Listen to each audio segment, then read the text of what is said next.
مسلمانوں کی مدد کیوں نہیں ہو رہی ہے؟ یہ ہم آپ کو ایک ایسا بیان سنانے جا رہے ہیں، ایک مختصر سا واقعہ۔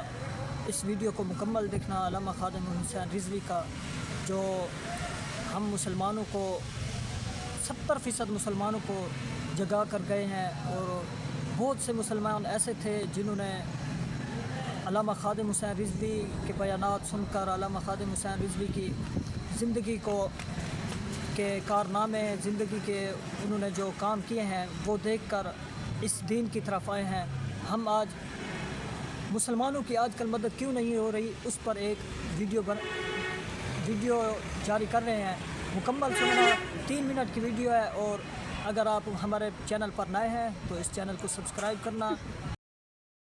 ہماری مدد کیوں نہیں ہو رہی، اس پر بھی ہلاکو خان کا واقعہ میں پھر میری گفتگو ختم۔ علاء الدین خوارزم مسلمانوں کا بہت بڑا سپہ سالار ہے۔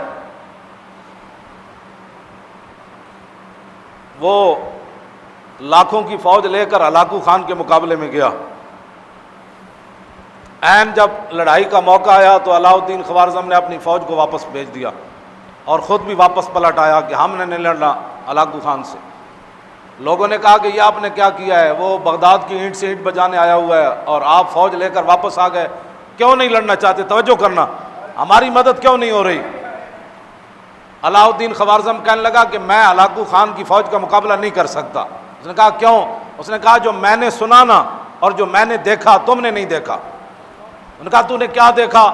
اس نے کہا کہ ہلاکو خان کی فوج کے سروں کے اوپر اولیاء کی روحیں اور فرشتے سایہ کر کر یہ لفظ کہہ رہے ہیں ہلاکو خان کی فوج کو کہ ایھا الکفرۃ اقتلوا الفجر، اوے بدکار کافرو ان بدبخت مسلمانوں کو خوب مارو۔ نے کہا جب اللہ کی مدد ہی ہمارے ساتھ نہیں ہے، فرشتے بھی اللہ کے یہی کہہ رہے ہیں ان بدبختوں کو مارو۔ یہ کلمہ حضور کا پڑھتے ہیں، آئیڈیل غیروں کو سمجھتے ہیں۔ یہ کلمہ پڑھ کر بھی ان کو یقین نہیں ہے کہ ہم نے کیا کرنا ہے۔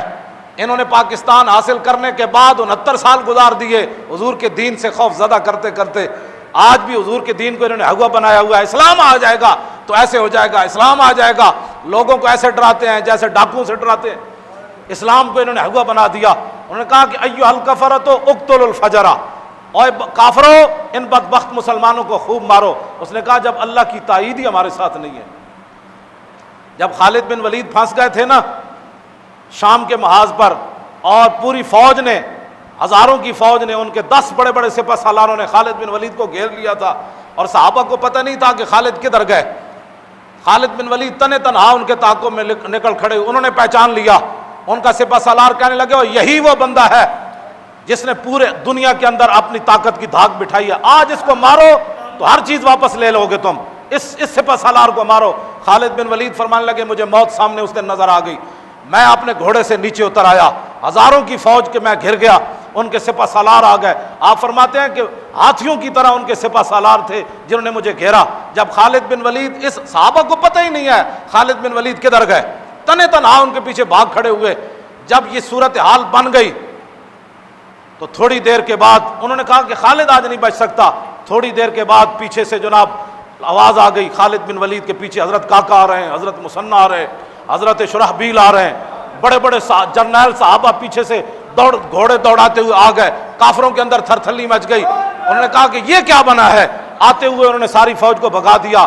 تو خالد بن ولید نے فرمایا کہ آپ کو کس نے بتایا کہ میں ادھر پھنس گیا؟ انہوں نے کہا کیا بتائیں، کس نے بتایا؟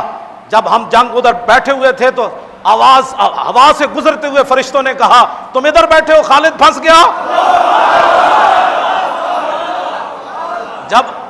جب اللہ کی تائید ہو تو پھر ہوا میں فرشتے بھی جرنیلوں کو آ کر کہہ دیتے ہیں کہ تم یہاں بیٹھے ہو، خالد ادھر لڑ رہا ہے۔